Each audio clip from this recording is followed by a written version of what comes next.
Здравейте, уважаеми слушатели, часът е 12:35 в петък, в малко по-късно от обичайното време, на 12 декември.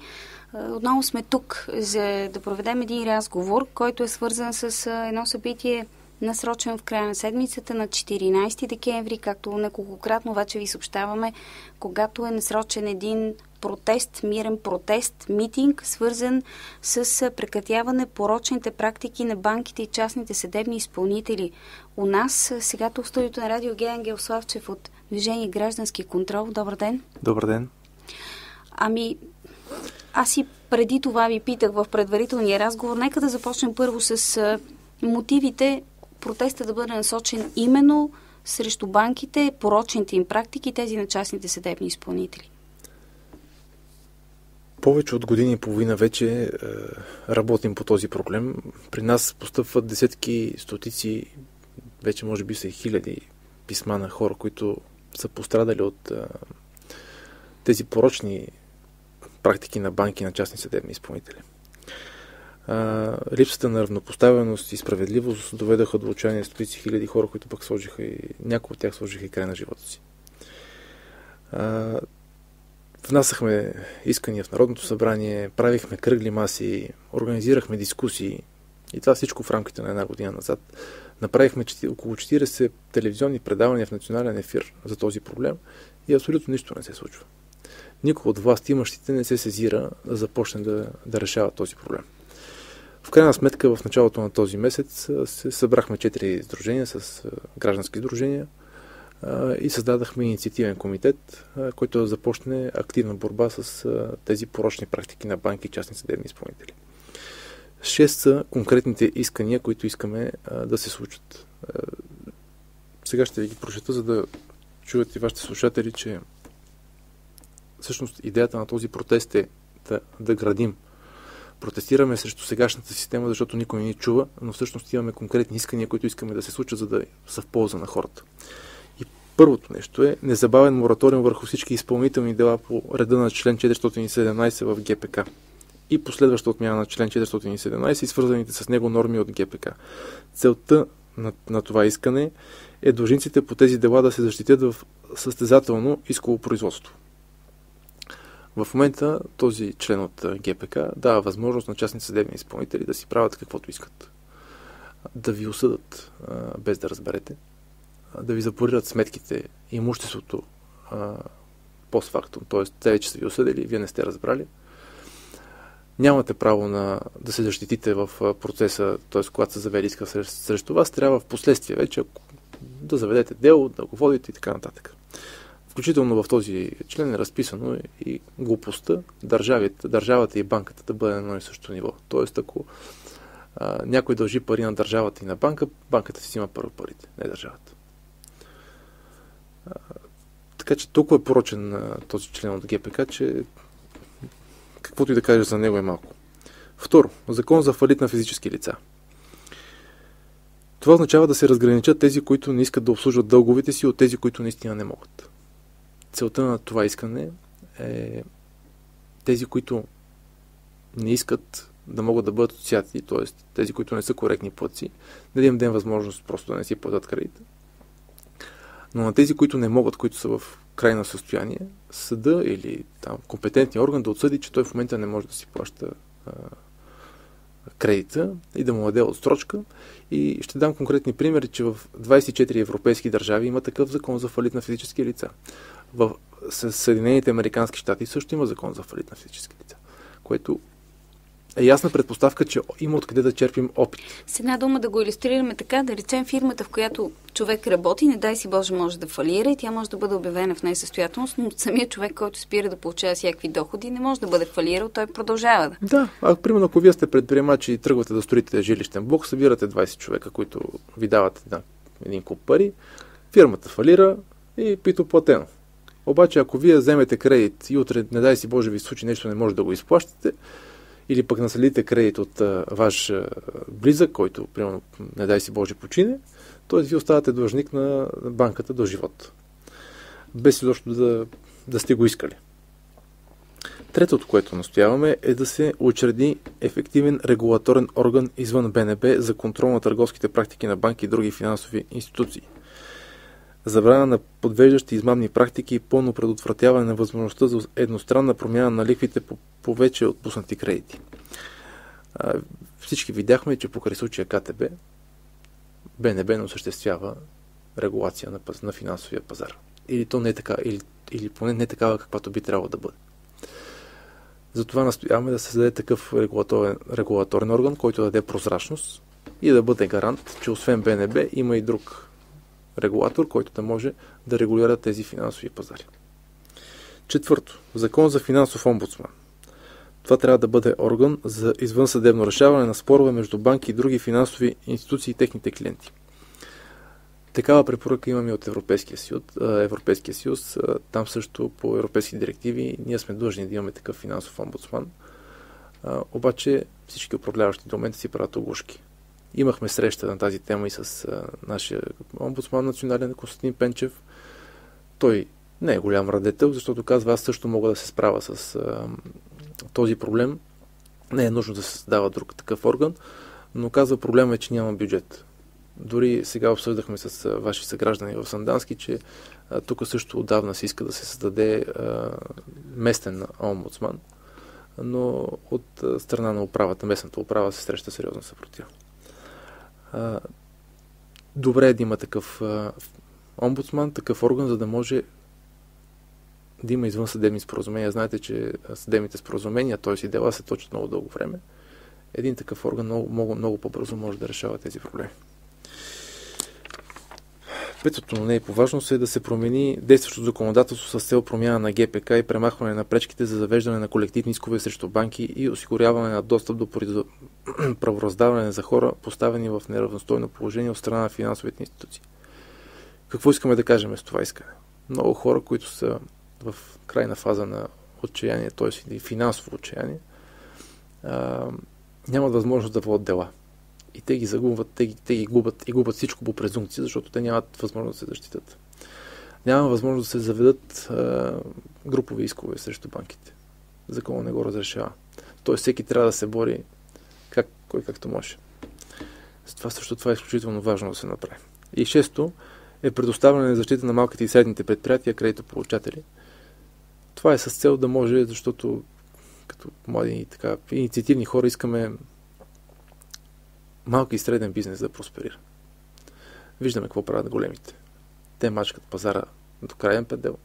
Големите вериги, търговски вериги, енергоразпределителните дружества, всички мачкат наред. Призовавам всички хора и в Сандански, и в цялата страна. Излезте в своя град на този протест. Този протест е за вас. Този протест е за всички пострадали, които пострадаха от банките и от ЧСИ или за такива като нас, които може за бъдеще да пострада. Няма политическа окраска. Не гониме политически дивиденд. Не сме партия. Напротив. Многократно казвах и пак ще го кажа. Надпартийно, надидеологически, надетнически, надверски. Проблема е за всички без значение дали си ляв, десен, зелен, червен, оранжев или бенбен. Този закон дава възможност, тези закони дават възможност в момента банките и частни съдебни изпълнители да правят каквото си поискат и както си поискат. И ще ви дам конкретен пак пример, защото така най-добре се обясняват нещата с примери.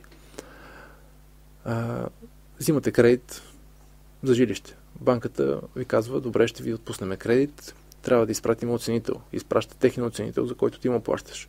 Той идва, оценява имота ти. Банката ти оценява го на 40 000 лева. Примерно, банката ти дава 30 000 лева кредит. Ти си на другата вноска, ти си я даваш от себе си. Всичко се случва. След 1-2 години не можеш да изплащаш кредита. Стига се до там, че банката да си го вземе. Тя отново изпраща оценител. Обаче този път оценител не го оценява на 40 000 лева, на 20. След това идва частен съдебен изпълнител, който го продава на търг, който търг в най-добрия случай ще го продаде за 15 000 лева.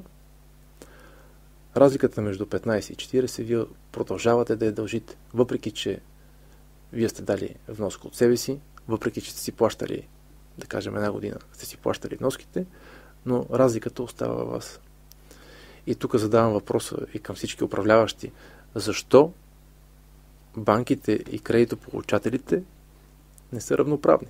Тоест, да имаш банка в България означава, че държавата, т.е. гарантирано от държавата, че си напечалва. Тоест, ти не поемаш абсолютно никакъв риск, ако си банка и даваш кредити. Аз смятам и всички ние смятаме, които се бориме в тази кауза, че риска трябва да се поема от двете страни. Да, риск е да вземеш кредит, но да, риск е и да дадеш кредит. А в България няма риск да дадеш кредит. В България просто си даваш кредит и знаеш, че си го взимаш при всички положенията и отгоре. И то много сериозно отгоре.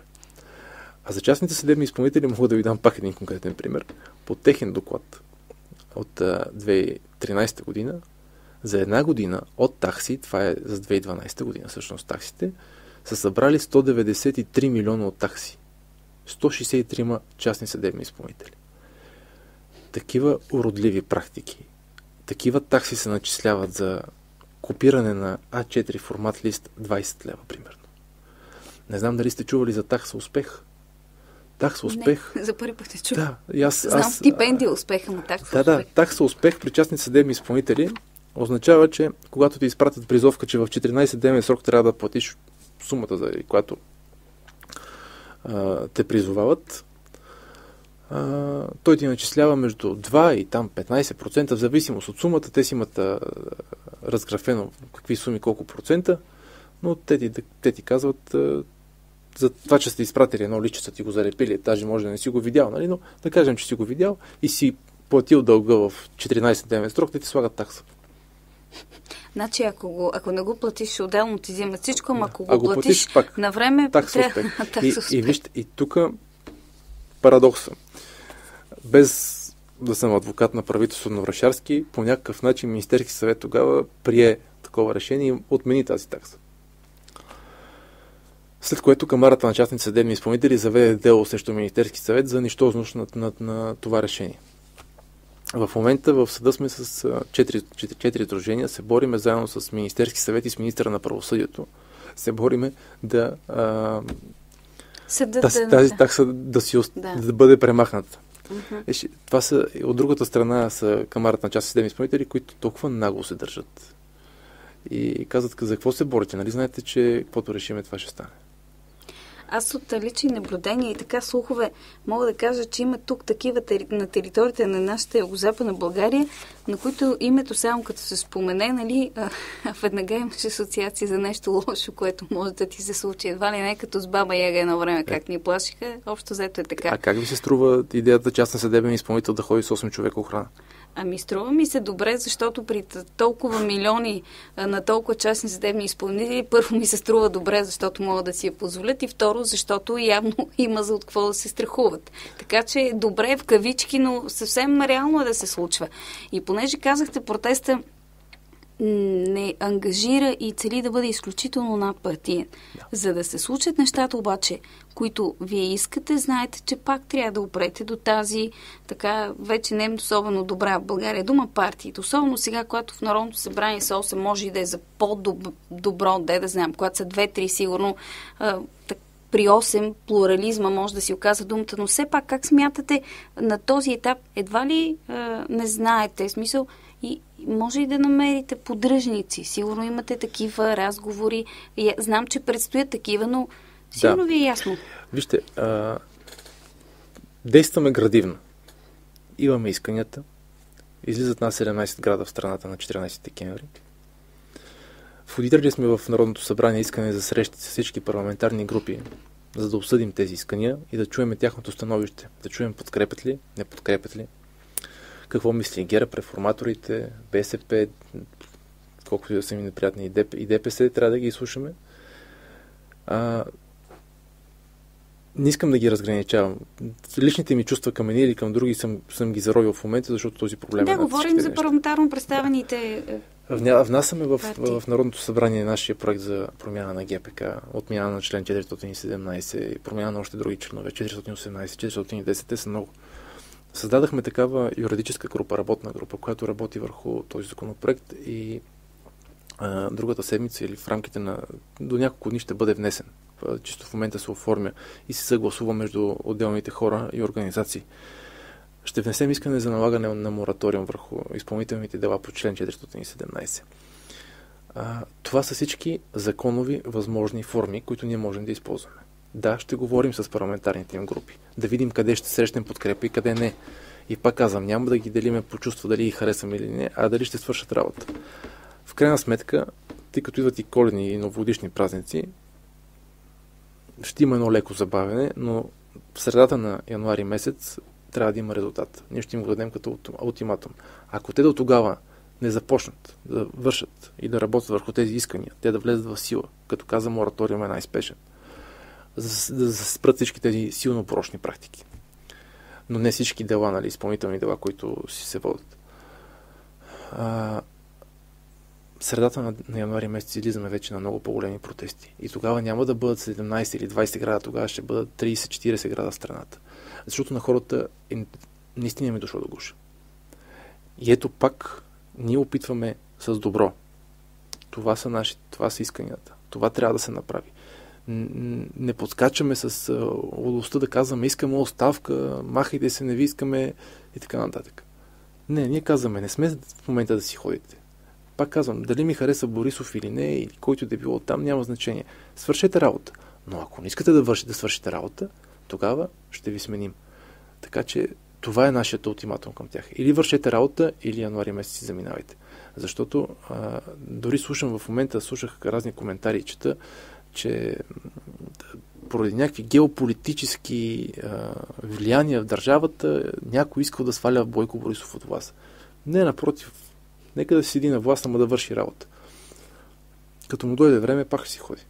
Но в момента, ако иска наистина държи на това хората да живеят нормално и да живеем в една нормална европейска държава, към която всички се стремат толкова силно, ето, 6 конкретни мерки, като и 6 мерки са приложени във всички европейски държави. Нищо повече. Знам, че ви се струва...